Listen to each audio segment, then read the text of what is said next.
What's up, you guys? I'm Benjamin. I'm Miranda, and welcome back to the Marriages Ministry podcast.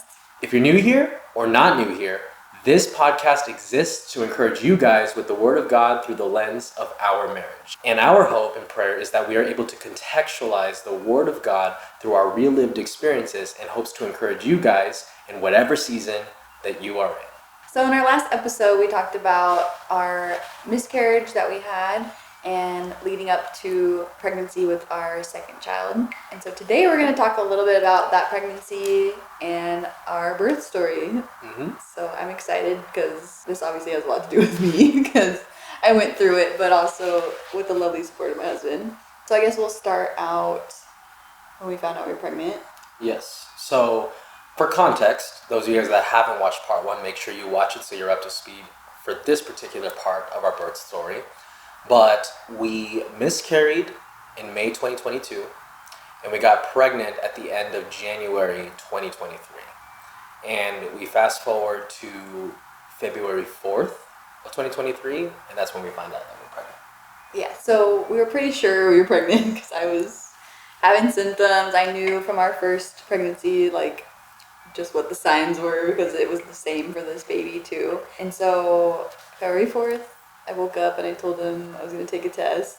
He was still asleep. Took the test, I brought it to him, and I had him look at it Half asleep, yeah. I was half asleep, y'all. So we're just in bed. He's half asleep, and he looks at it, and his eyes just get big. Yes, and I'm going to embarrass myself here, but it's totally worth it because it's our birth story. This is what it looked like. So just bask in that, enjoy that. This is honest, all right? That's a man realizing he's about to have a child come to this world. But all that aside, we were really just joyful when we found out. Kind of like we talked about in the last episode, way different from our first pregnancy. Not that we weren't happy and excited then too, but there was kind of that fear behind it of like, what are we going to do? Yeah, there was a lot of uncertainty, which I think is pretty normal for pregnancy. Yeah.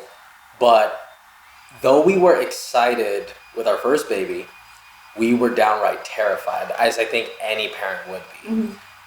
That wasn't nearly as apparent with this particular pregnancy. We obviously, had some worries, especially since we already had miscarried once. But there was a certain change in our attitude and dynamic as a couple and our outlook with this particular pregnancy. Yeah, I think we were both more at peace, like in that season, and felt more equipped to have a child and raise a child. And just spiritually, I think we were in a better place for this exciting season when we got pregnant. And so we found out, and of course, early on in the pregnancy, I was really struggling with, the thoughts of miscarrying again. So navigating that was the difficult part of that pregnancy. And so at the beginning, I had all the normal symptoms, but again, it was the same way with my first pregnancy. And so just every little thing that I felt was off, like if I felt sick or if symptoms would go away, I would panic, just worrying about, are we going to lose this baby too? Right. So early on, that was really difficult for me. And so I remember at one point I got blood work done just to make sure my HCG levels were good, which basically tells you if the pregnancy is progressing normally. And I remember I got the data back and it said something like negative. Yeah. And I thought that meant I'm not pregnant. Yeah. Or something. But anywho, I was freaking out for no reason. But at that time he was out of state. Do you remember that? Yeah. In Where Michigan? was I? That's right. So I was shooting a documentary in Michigan. So this trip was in February. We found out we were pregnant in February. So it was very early when we found out. And so I'm already, in my head worrying about this baby. And he wasn't there. Right. And so just that whole week you were gone, was it a week? It was a week. It was your birthday weekend. It was Valentine's Day, your birthday, and a wedding. Oh, and a wedding. So a lot of emotions. And so I was just really stressed that week. Just so fearful that this baby wasn't going to survive and that I was going to have to go through this again. And so after he got back from that trip, I started to get a little better with that. I started reading through a book that just encouraged me, through that miscarriage. I think books are good resources on top of reading scripture, of course, to help through circumstances like that, because it's helpful to hear people that have gone through it, maybe even worse than you, because in this particular book, this woman had gone through, I think, like 3 miscarriages and like a stillborn baby, and just reminded me that, man, there's always somebody that has it worse than me, and I need to be thankful that God is keeping this baby healthy right now. Yeah. And I think too, I learned early on in this pregnancy that, again, children belong to God, right? And so this baby is going to be with me for as long as God allows it. It's not up to me, it's not up to the baby, it's not up to you, but it's up to Right. God. And only He, sustains life. And so I was just at peace about that once I read those things, and I read about other people's experiences, and that after so many losses that people still could find hope and joy in trying to have children or in having children.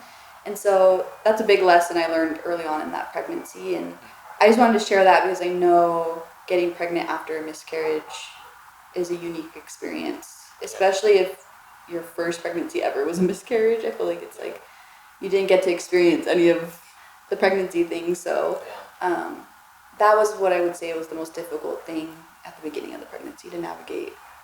I don't know if you want to talk about how you felt during that time, or... Yeah, I would say a primary thing that really resonated with me, that the Lord had challenged me with many times over, was the ability to contextualize scripture. And what I mean by that is you, first and foremost, read, do your best to memorize it, and then after that, make it tangible to your life.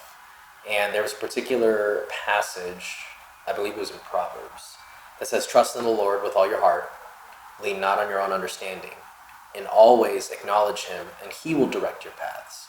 It really resonated because we had to live that out in real time for what eventually became 9 months, or 2 weeks short of 9 months.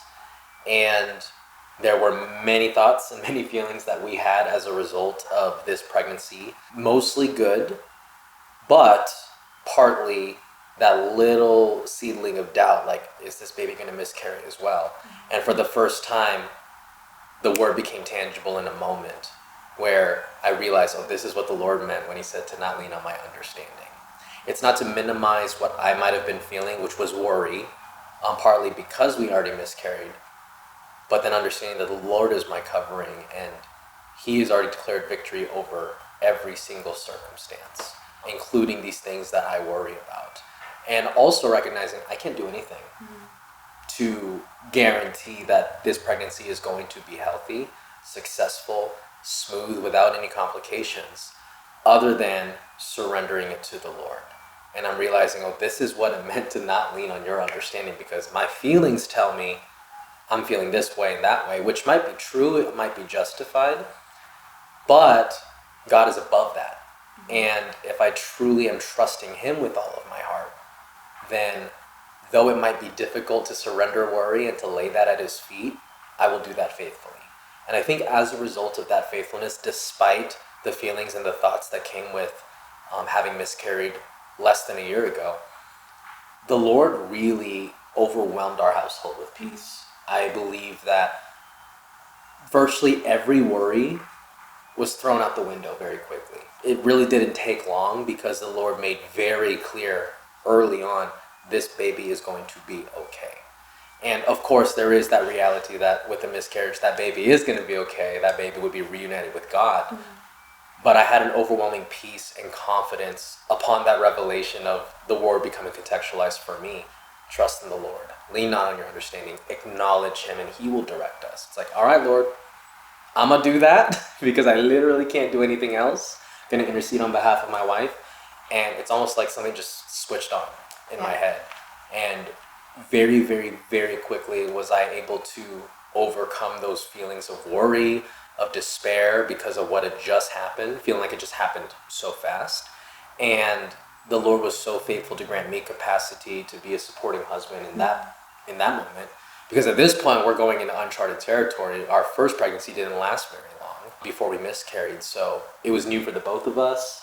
Every day was different, especially in the first trimester. But the Lord was faithful to dispel all worry, all anxiety, And even when those moments did come down, we very quickly reminded, trust in the Lord, acknowledge Him in all that we say and all that we do, and He will direct us. He's our covering. He's protecting this baby. And that reminder is what really helped us to find joy in this season, despite what had happened less than a year ago. Yeah, I agree. And I think for me, the scriptures that kept standing out to me were, do not fear. He says it over and over in the Old Testament. And I've been reading through the Old Testament for a while now, trying to take my time with it. And over and over, God tells the Israelites, do not fear, do not fear. And so that's what I kept telling myself. And the Lord was so gracious through the intercession of my husband's prayers, but also He would just send encouragement my way. I remember at my job, one of my coworkers basically prophesied over us that, that this baby was going to live. And she didn't know I was pregnant. Nobody at my job knew. Which was crazy. So I went up because I was feeling broken that day, so fearful of a miscarriage. And nobody knew, right? Nobody knew I was pregnant, so I felt very alone, minus the support of my husband. And I just went up to her for prayer, didn't really tell her what was going on. And she just said, I know that you're pregnant and that this baby's gonna live. And I was like, what, Lord? But God, literally, I needed that. I needed assurance, and He gave it to me through that coworker, and I'm so grateful. And then by our 20-week appointment, we got an anatomy scan where they do the full scan of the baby. I remember I was so anxious about it because we were also flying out to Idaho the next day, I remember. Yeah. And so I was like, what if we go on this trip and something's wrong? And so after that scan, everything just left me, all the fear, all the worry. Yeah. And I remember after that scan, the rest of the pregnancy, I don't remember having a single worry anymore. I feel like we were really able to enjoy it. Not that I didn't have moments, obviously leading up to that were very joyful, like our gender reveal and all of those things, but God really gave me just these little pieces of assurance as I was walking through that fear and grief. And finally, we were able to just lay it down at His feet. And after that 20-week scan, we were just able to enjoy it. And thank goodness my pregnancy was very smooth. We had no complications. Yeah. Everything was very just textbook. Yeah. And we just got to enjoy watching my belly grow, which we still both miss the belly sometimes. So the pregnancy itself, nothing very exciting happened as far as it went very smooth, and I'm very grateful for that. And we had a lot of people praying over us, from my family to church friends, and we just felt so surrounded by love, and we were truly just able to celebrate this baby and be excited to welcome him into the world. So all throughout the pregnancy, I talked to my husband about how I really wanted a natural childbirth. I've always felt this way about childbirth, and just in general, I'm more of leaning towards the natural side of things. And so we had talked and prayed about it, and he was totally on board with it, which is very important if you're planning on having a natural childbirth, is having that support, whether it's your husband or a doula or somebody trained in it. It's just super helpful to help mentally prepare for that, because it truly is a mental, physical, spiritual experience that you have to prepare for. And so our whole pregnancy, that's the goal we had in mind. Of course, we know there are medical options there if we needed them. And so we were never oh, this is never going to happen to us kind of thing. But I think it's important that we had just that goal in mind, just to focus us. And we felt that that's what the Lord was calling us to do. I always felt like God said, this is the way I made your bodies, and it was made to do this. And He told us it would be painful, yes. But I knew that I was capable of it. And especially having the support of my husband meant the world. And so the whole pregnancy, I was preparing for a natural birth. So just a lot of stretching, a lot of eating the right things, lots of protein to just build my body up and be strong for delivering this baby. And so all of that was really exciting to me, because birth has been something I've always been passionate about. And so I'm finally getting to experience it for the first time, and getting to do it with my husband was the most beautiful experience ever of my life so far. Minus us getting married, of course. Yeah. But, now we can kind of just talk about that. We did have the natural childbirth we wanted in a hospital, which is a big deal. Hospitals tend to be very driven. Yeah. understand on an objective level, the value of medical resource. But depending on the hospital you go to, some can be very insistent to the point where you're almost nudged and prodded into certain decisions. Yeah. That's not to say that every hospital or most hospitals are like that. There are some, and at the very least, doctors within some of these hospitals that are very persistent about those things. We were very blessed with the hospital we were a part of. First off, this doctor has birthed, I think, 3 generations within your family. Like your mom birthed your sister and you there, or with this doctor. No. It was just... I don't remember. No. So there's a whole connection here. You're right in the sense. Yes. This doctor's been a part of our life. So he delivered my sister's first baby, and then his wife is our family's doctor. That's right. Yeah. Okay. So she's my mom's doctor. She's my doctor. So just them as a family have been involved in our life for a while. So got it. Okay. it was nice to kind of have that relationship there. Yeah. Because in preparation for this birth, it also came with a lot of conversations with the doctor up front. We knew we were going to have a hospital birth, even though I had wanted like a home birth. It just wasn't working out at the time because we weren't in our own home and just a lot of factors there. And so in order to prepare for a hospital birth, I think it's very important to just be as educated as you can be, to remember that you have a choice for what happens to you in the hospital. So just having those discussions with your doctor is something I would encourage you to do if this is a goal of yours, to have an unmedicated birth in a hospital, is just tell your doctor, go over your birth plan step by step with them and talk about what's procedure like at their hospital and see if there's wiggle room there. Because there should be. You're able to deny anything. So just remember, you always have that choice to say no. And I'm super glad me and him had discussions early on. Because, when you're the one giving birth, it's really important whoever's in there with you is advocating. And so that's a lot of conversations we had with our doctor and also just together, so that when the day came, we were just prepared and ready and, could try to meet this goal that we had. And so God was really, really gracious in that just everything worked out so perfectly. And we know we were covered in prayer from our family over this birth, and it all just panned out so beautifully. So we can kind of talk about that day and how it all came about. Well, actually, before we get to that, I want to backtrack to something that I think is really important for the husbands to consider, because it was a learning curve for me, and I've really come to have a newfound appreciation of my wife and the resilience of my wife. I'm bragging on her. Great. But I've always known Miranda to be incredibly resilient. She was as strong as she's ever been at that point in time during this entire pregnancy, because she's literally juggling a multitude of things, from working at the time to the day-to-day emotions on top of the pregnancy symptoms, and then she's married to me and having to nurture. I know that sounded weird. Nurture. You're easy to be married to. But that's a lot. And I think it's important to consider at this time, I was being scouted for 2 churches out of state. We were in the middle of a move.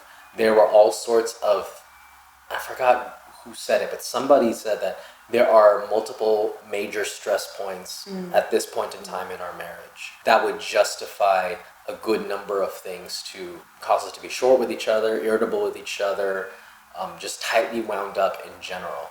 It's safe to say we had our moments during this pregnancy just because we were juggling a lot. But I think the Lord really showed us just how resilient we were, not because of anything we could have done, though we were effectively doing the physical needs or meeting the physical needs and meeting the practical needs, but because of this shift in mindset that when we choose to lean on Him in every step of this process, He really is faithful to provide exactly how we need. Because I remember back to those months that we were living in West Covina, driving all the way to Riverside, which was not close, on top of driving to Oceanside for another church out there, on top of a move, on top of trying to figure out where God is calling us to plant ourselves at a church. And yet He was so faithful to sustain us during that process that once we finally got to our home church, it was an incredibly organic and seamless process. And we literally fast forward to a year later, we're still there. The church is growing, and we're incredibly grateful to say that this is a church that we both had confidence the Lord's calling us here. But the reason why I say all of that is, as a husband, I was reminded of that verse, husband, love your wives, and realized that is my form of submission to you that Jesus has called me to. Because I, by nature, can be passive, complacent, drained emotionally and mentally because of work and because of life. But nonetheless, I'm still called to love my wife with intentionality, with gladness, with joy. And that takes work. Yeah. And then you lump in a pregnancy on top of that. It's even more work. But to see her feel so comforted and at peace because I was faithfully supporting her through that process, dying to myself, the Lord was so faithful to show us the fruit of that. That when we are faithful according to what His Word says, and we seek to contextualize and live that out in our marriage faithfully, even when some days are difficult and then you do it again the next week and the week after that, it truly is worth it. And I'll be honest, I'm not book smart. I'm not really privy to reading in general, not unless it's Devos, podcast stuff, or of course the Word. But there was a sense of urgency on your part that really resonated with me, because she almost doesn't ask for much, but she was very clear.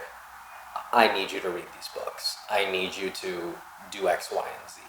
And I'll be honest, in my flesh, there were times where I did that begrudgingly, and I had to ask you for forgiveness and just recognize, like, I can't allow my emotions, despite what I might be feeling with work, with this season of life, to suck the joy out of our home, when it is a choice to either let that affect me to the point where I can't serve you, or concede that at the Lord's feet, knowing that this is a gift, this is a blessing. I have a wife who is by my side. I have a wife who's pregnant, and we're about to have a baby. And she very seldom asks for specific things from me. So when she actually approached me with this, there was a stirring in me that I need to really take this seriously, really honor her and seek to honor her through this. And then in that process, I had confidence going into it, which is why I believe we were at peace, because we did our level best to be educated. So fellas, if you're expecting, if you're trying, I implore y'all, make it a point to love and support your wife exactly how you need, or how she needs. I can speak for us when it comes to our pregnancy. It was absolutely worth it. Yes. There were moments, as there would be with any pregnancy, any season of life, any circumstance, but it was absolutely worth it. I believe that reinforced the peace and confidence in me that we can do this, which, to be honest, and this was purely the Lord, going into the actual day where we went to the hospital, there was not an ounce of worry in us. Like, we had overwhelming peace. This baby's going to be healthy. We're going to walk away having you birth this baby naturally. And I know for a fact we're not going to need any medication. If you need to, totally fine. It's what it's there for. But if you can, I believe it is absolutely possible. And you're a testament to that, because everyone was dumbfounded. Like, how is it that it's your first pregnancy and somehow you managed to push this baby out without any medical intervention? There were no complications. Yeah. Well, I'll tell you how. It was the Lord and His support. Like you said, like, Him showing up for me and supporting me through the pregnancy, I think just gave me that confidence that He was going to show up for me on that day when I gave birth, you know? I think when you know someone's behind you and supporting you, it makes it less, anxious and less worrisome, looking forward to that day. And so He showed up and read the books, and He did the classes with me. We did them at home, and did all our practice positions and everything, and it just got me excited about, our birth, and just seeing Him show up like that meant the world. So thank you, honey. Yep. And so finally, I kind of went into labor. I hate this question. People always ask, like, when did you go into labor, or how many hours were you in labor? And I'm like, I was in labor for like days. I feel like. Yeah. A lot of people ask this question, like, how long were you in labor for? And that was something that we were, like, it was a disclaimer in our birth class. It literally just depends on, first off, the woman and just her natural bodily autonomy, as well as if this is your first baby or your second, third, however many kids you're into at this point for this particular pregnancy. I will say, all things considered, it was much shorter than I thought it was. Because, and I actually have the details here because I wrote it down once things kind of started to really progress. officially speaking, you started having irregular labor symptoms 38 weeks in. Like just before 38 weeks and then into 38 weeks. And it slowly but surely progressed into the weekend that led to the 9th. So, and I know this because I was in a wedding at the time, and I basically had to tell a longtime friend of mine who was getting married, my wife might be giving birth this weekend. Her belly's beginning to drop, and she's beginning to have some irregular laboring symptoms. So just a heads up, I firmly believe, and maybe this was just me prophesying to the Lord, I firmly believe that we're going to be okay, that I'll still be able to show up for your wedding, celebrate you, and if I really need to book it right after, I might at least do the photos with you and then like get out of there. And then literally that's exactly what happened. We got through the wedding and she started to experience more intense laboring symptoms. They were still mildly irregular, but it kind of came to pass that, okay, like this baby might start coming. It stayed at about the same level that Sunday, but we played it safe and made sure that like, hey, like if there are any issues, it's closer to the hospital if you're home. Or if it intensifies really quickly, you're a lot closer if you're home. So you stayed home that Sunday. And then that Monday, this is the 9th now, I was about to go into work and I'm literally she's sitting at our dinner table and then she's looking at her phone and like hunched over making sounds because she's clearly like going through the contractions or the Braxton Hicks contractions and whatnot. I think they were real contractions. Oh no, these ones were real ones, sorry. No, it's okay. These were the real ones. And she looked at me, she's like, please stay. And I'm like, I'm calling my boss right now. Like, I'm not going to go anywhere. Yeah, so context for that is, so Friday, Saturday, and Sunday, I was having, like, contractions, maybe, like, every 15 to 30 minutes. So very spread out, but I could tell my body they were no longer Braxton Hicks because they wouldn't go away if I, like, sat down or drink water. Like, these are usual things that they go away. And so all Friday, Saturday, Sunday, I was having these contractions, again, very spread out. And I remember I was trying to, I went out with my cousin to eat, and I was like, okay, this should distract me. And it did, but I could still feel them. I was like, okay, these aren't Braxton Hicks. Yeah. So it was just, a few days of just, okay, when's this baby gonna come, Because, again, you never know how quickly you're gonna go into labor. And so those few days, it was just, they would, wake me up at night, the contractions. But then I was able to get rest here and there. Yeah. But by Sunday, I was feeling it a little bit because I was losing sleep at night. And so that Monday morning, I think I was just I think my body knew it was going to get real that day. Yeah. They were starting to get a little closer together at that point. Yeah, the intervals started to become more consistent around 6 a.m. I wake up to her having contractions.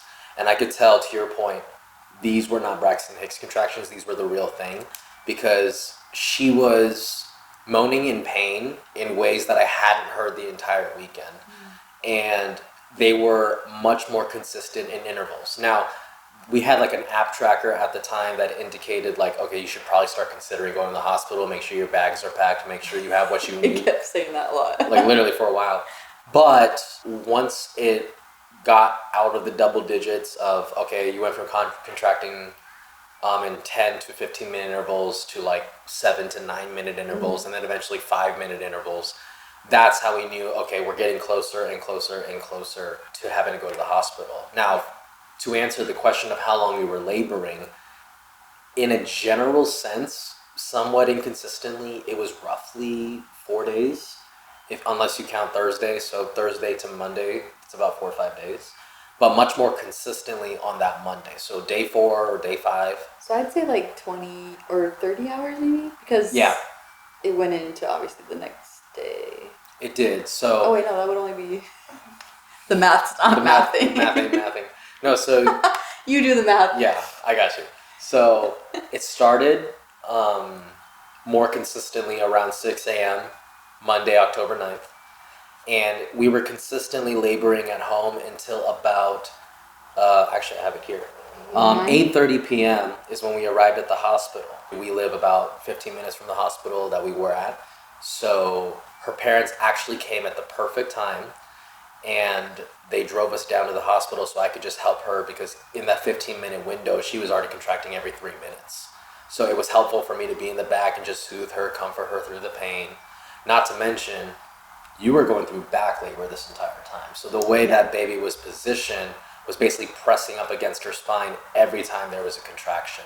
So there's already discomfort in the contractions themselves, and then you lump in literal pain on top of that. Yeah. And then you do that consistently over the course of what was basically almost a day for us. Yeah. It was a lot. Yeah. So one of the big things we talked about in preparation for this labor was we wanted to labor at home as long as possible, because I just wanted to be comfortable. I don't do well with like people looking at me, and it just makes me uncomfortable. So we wanted to mostly labor at home and be comfortable and use my laboring balls here. And so we really waited like a while. Again, that whole Monday, the contractions just kept getting closer and closer together. I was like, okay, that's how I knew that was going to be the real day. Yeah. Because it took a while. Like, obviously it took the whole day for them to start getting close together, but it's just like every few hours I felt like they started getting closer and closer together. And that was, though, encouraging to me because I was like, okay, I think we're finally moving along for this baby to come. And so I was really exhausted at that point because, again, I had been in like early labor for those few days, but thankfully I was able to get some rest in between there. And it was kind of nice. It was over the weekend because you were there with me. It worked out. And then that Monday he took off. So yeah, at that point, the way we knew to go to the hospital was, it was funny. My parents showed up, which I don't know how they knew to come, but that was the spirit. Literally the spirit. They just showed up out of nowhere. Yeah, we didn't call them. We didn't text them. Had a really bad contraction. It was like, it lasted for like, how long was it? A minute and a half? It was a minute and a half, and not hilariously, but kind of hilariously, it was literally right when they walked through the door, and the first thing they see is her bent over. Yeah, I don't think my dad will ever be the same.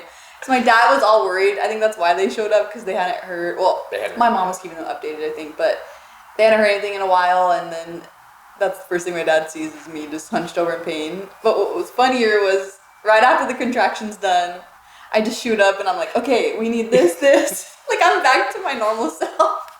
No. And my stepmom just looks at me like, are you okay? They were dumbfounded. Like, they looked at us like, is this our daughter? What's going on? But that's how it was, right? I wasn't to the point yet of like not functioning. Right. So that's how we knew we still had time, because that's what we prepped for in our labor class, where we knew to kind of look for the signs of if I was still able to kind of goof around in between contractions. It's like we knew we had a little bit of time there. So, but after that really bad contraction, he was the one that was like, I think we need to go. Already had our bags packed, and so we just had to load up. My dad's the one that drove us over so that he could be in the back seat with me, because contractions in the car are no joke.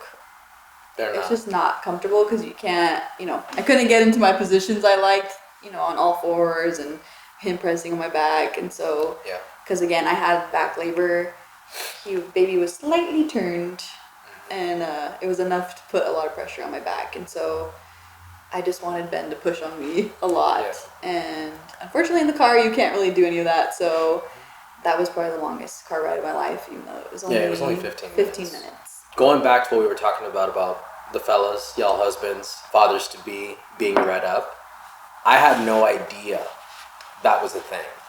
I don't think you even realized the full scope of that until we had finally gotten there. Like, how much of a role that the father plays, or the husband plays, in that moment, in that long-winded period of laboring.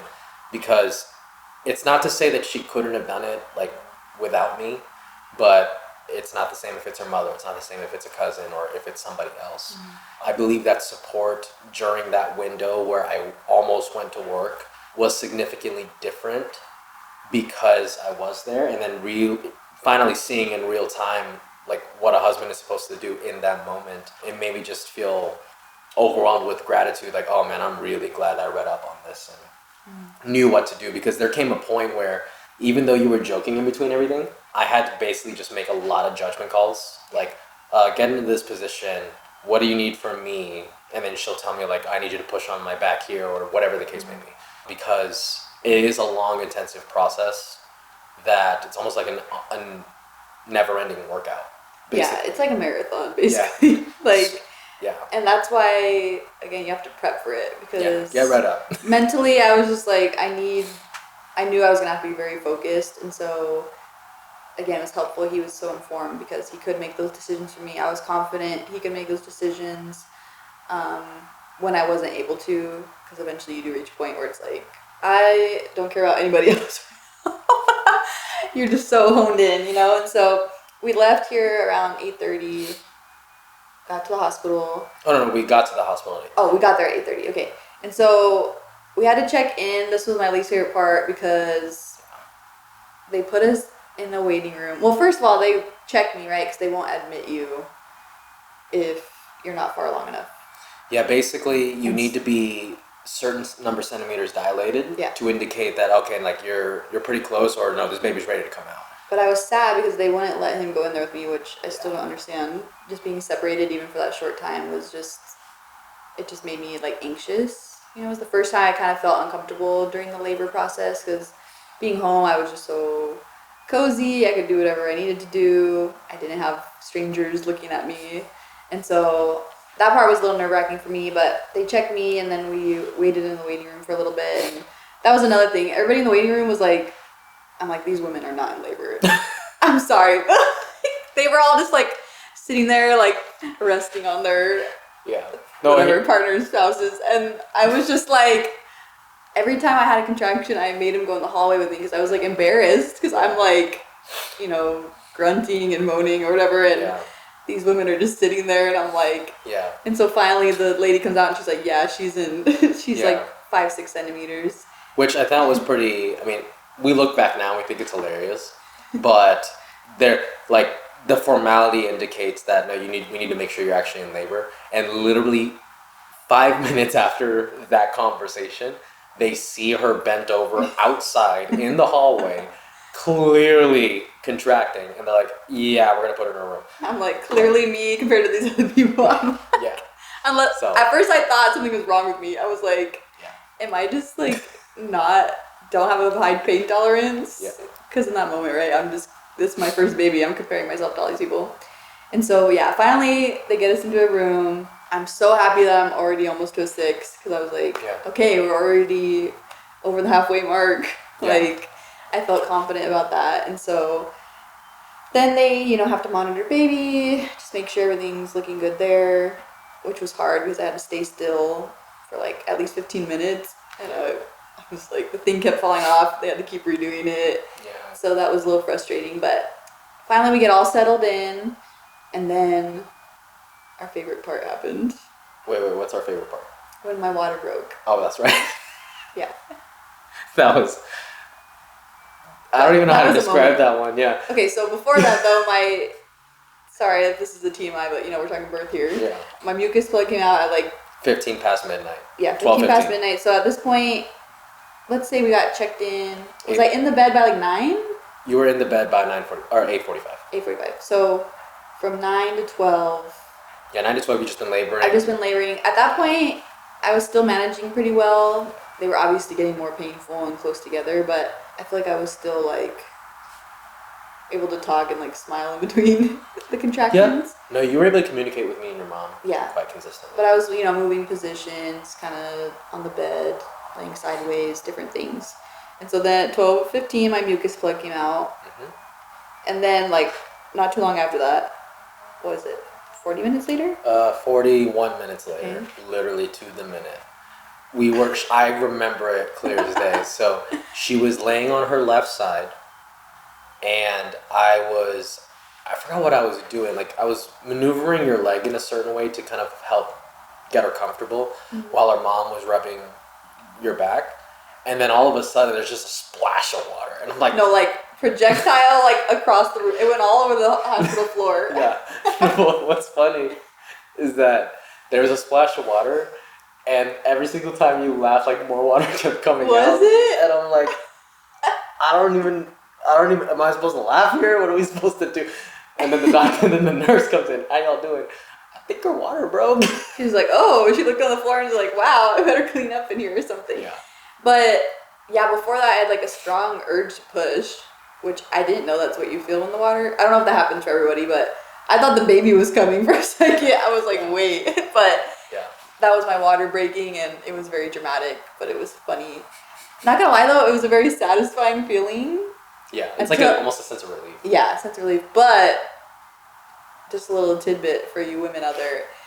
When your water is intact, it kind of cushions your contractions. Mm-hmm. So once my water broke, it got very real. Yeah. Very fast. And so in that moment I was like, like that felt good. But then like once my next contraction came, I feel like things got very serious very quick. Because this is already close to 1. Yeah, and then thank God she only had to labor for 1 more hour after that. Because I was at a what at that point when my water At that point you were at 8 centimeters. 8 centimeters. So within an hour I went to a 10 then. Yeah, so what happened was you were like 8 and a half.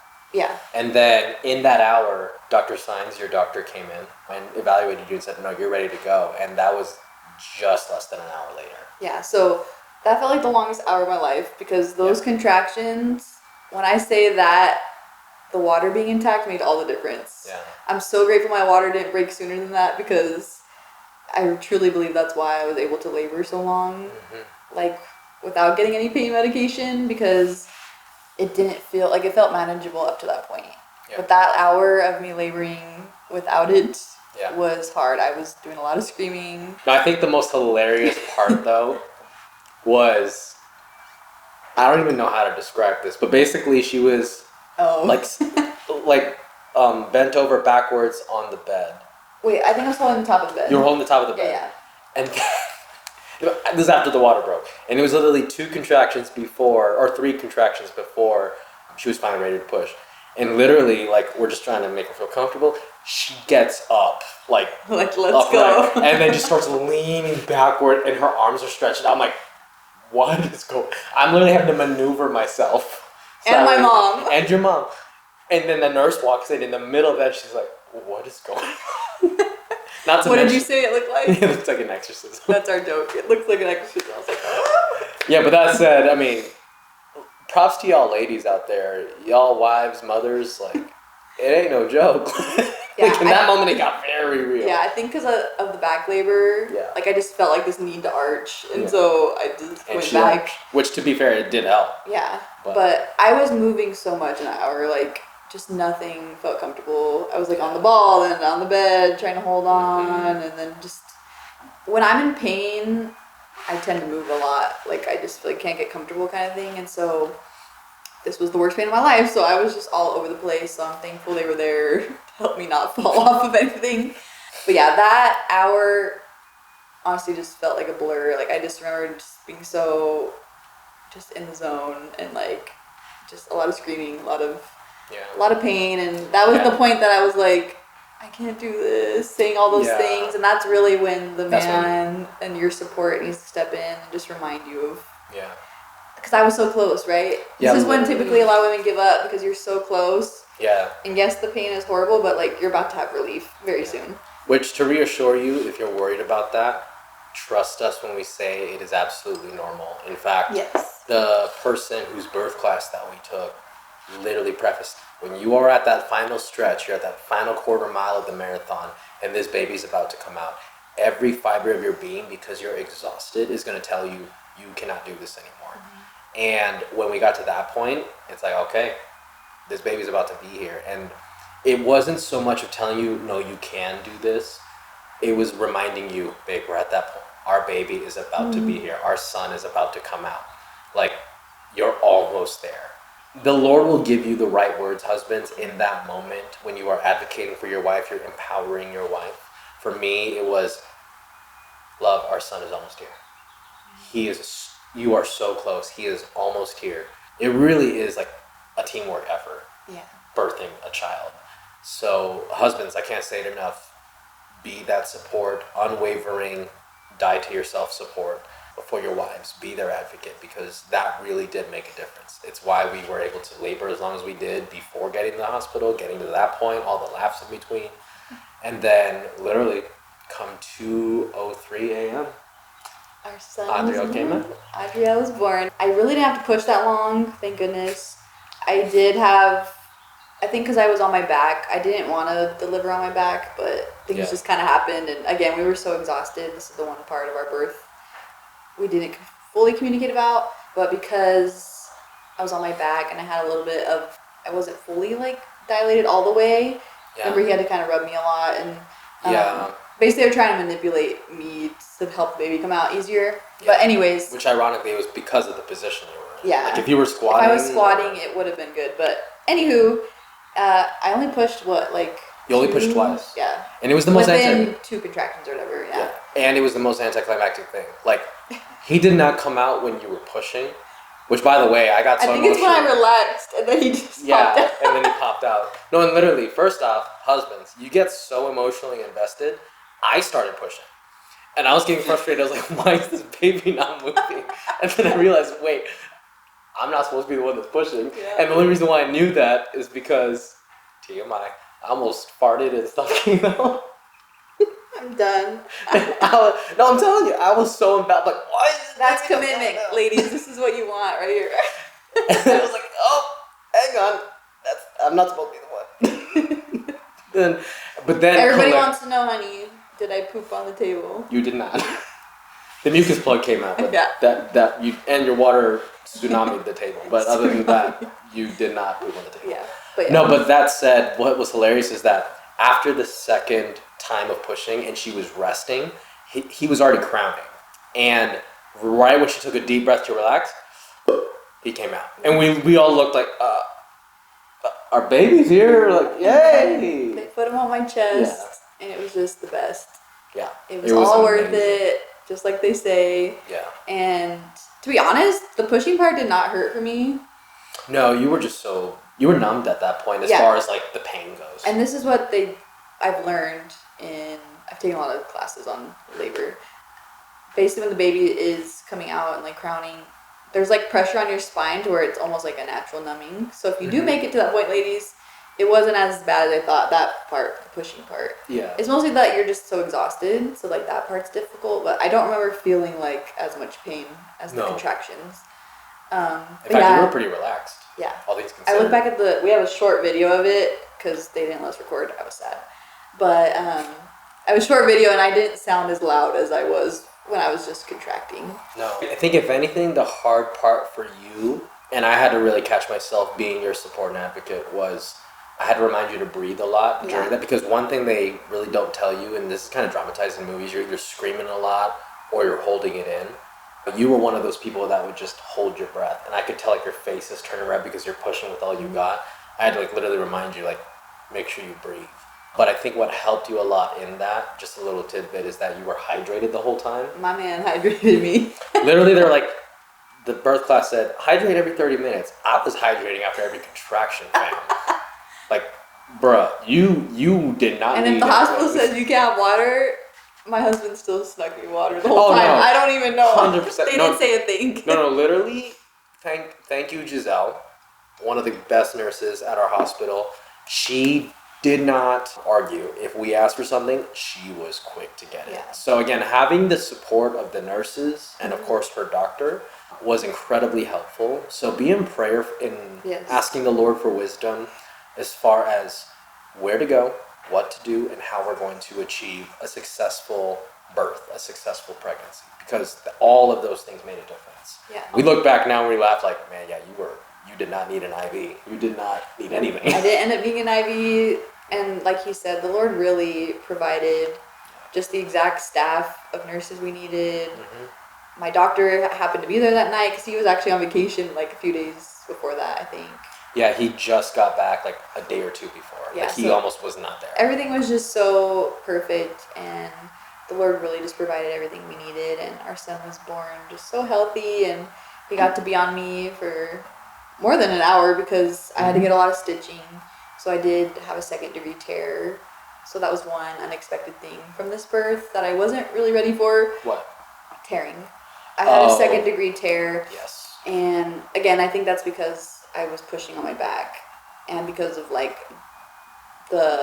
I wasn't fully dilated all the way, it made it more difficult. And so I did end up tearing. So for a while they had to stitch me up, and I'll be honest, that was the worst part of the birth for me. Yeah, because you're overstimulated. Yeah, I was so done. I was like, I don't want to see the doctor anymore. I want everybody out of here because you just want to enjoy your baby and your husband, just be in that moment. And I feel like I wasn't able to fully enjoy like that first hour or two with him because there was just so much going on. And on top of, well, first we had to wait for the placenta to come out, which took 45 minutes. Mm-hmm. And they were pushing on me. Yeah, the placenta, and partly, I mean, it's kind of why I joked about the water. It was because I gave her so much water that entire time, and she did not want to use the restroom because there was basically no time in between contractions, that it made it more difficult for the placenta to come out, which, you know, for what it's worth, as difficult as that was, it was worth it because you didn't have to go on the IV. Yeah. So, yeah, that part was very difficult for her because it literally took 45 minutes. And they were really trying to pull the placenta out while you were trying to nurse for the first time, on top of controlling the bleeding. Like, there was just so much. I was just so overstimulated at that point, and I was like, my baby's here, I just want to hold him and have nobody here. Yeah. But, you know, unfortunately, those things had to happen. But my placenta came out eventually, then they had to stitch me up, so it took a while. So the good thing is he got to be on my chest for a little extra longer, because, you know, they call it the golden hour, but I got to have him on me for like 2 hours, I think. Yeah. They warmed him up for an hour after that, and then come 5 a.m., that's when I had to transition with him to a nursery, so she could transfer to postpartum. Yeah, he wasn't breathing as like they wanted him to. Yeah, and again, it had more to do with the fact that you were dealing with back labor, so he was positioned a weird way for basically, at that point, almost 24 hours, 20 or 18 hours. No, 20 hours to be exact. On top of that, because of how he came out, because when you're on your back, I almost joke it's like toilet piping, where it's kind of like, or like that. And that's so unnatural for a baby to come out. Yeah, gravity's working against you. Baby had to go like up. Right, like down and then up. And that's just not natural. Because of that, on top of the back labor, he wasn't regulating as quickly, but it wasn't because of any complication with his health. It was just literally the physical way that he came out when he was birthed. Yeah, that was really hard for me too, was, again, I got to have him for 2 hours, so that was nice. But then after they kind of checked in with Daddy there with him, they were like, yeah, we need to take him over to the nursery. Yeah. Just to get him up to where they wanted him to be. And so, of course, he had to go. So I'm just like, oh my gosh, they're already taking my baby. And I was so sad. And while he was gone, he wasn't in there for all this, but I had to get a catheter because my bladder was so full, which, again, good thing, but at the same time, I was like, I'm never going to be able to pee again. I didn't know that. Yeah, because they made me walk to the toilet. First of all, blood is like dripping everywhere. It was like scarring for me. Yeah. I was like, oh my gosh. And then I couldn't go to the bathroom. And so I was like, my parts don't work. In the moment, it's very emotional. And my mom's there with me, so I'm glad. But then, yeah, they had to give me a catheter, empty me out. And then they brought me and my mom to the maternity ward, you know, where our room was going to be. And literally, thank goodness, 5 minutes into me being there, they got to come back. I was like, oh, thank goodness. I thought, like, he wasn't in the NICU or anything, but I was, like, just nervous. You know, every mom is, that if your baby has to be taken away from you that quickly. And finally, we got to be in our room. By ourselves. And I loved all of that part. I loved, you know, my mom. It was just me, you, and my mom for a little bit. Just getting to enjoy sweet little boy. And he was just sleeping away. Yeah. He's exhausted from that whole process for him. And that was like my favorite part. Once we got to just be and enjoy and be a little family. It was just such a gift, you know. And I was just in awe of what the Lord did. I was like, I don't know how I did that and how we did that. But it just was so satisfying. And I won't lie, a little traumatizing for a little bit. Oh, it was. Going through birth is very traumatic, even if you don't have, you know, nothing necessarily complicated went on with my birth. But the whole experience is just a lot, very emotionally draining and physically draining. But by the next day, I was like, man, we did that. Yeah, so at this point, it's about 5:45 when we're finally reunited in postpartum. Because she wasn't going to recover in the room where we birthed Adriel in. She was going to reunite with us and recover in postpartum, like a specific section of the hospital. And it was those moments, like we were exhausted beyond belief because at this point it's already the next day, and we had at that point been laboring for 24 hours when we finally got reunited in postpartum. And it's like we literally came full circle in exactly a day, from Monday 6 a.m. to Tuesday 6 a.m. Finally, we got to just enjoy and relish those moments as a family for the first time.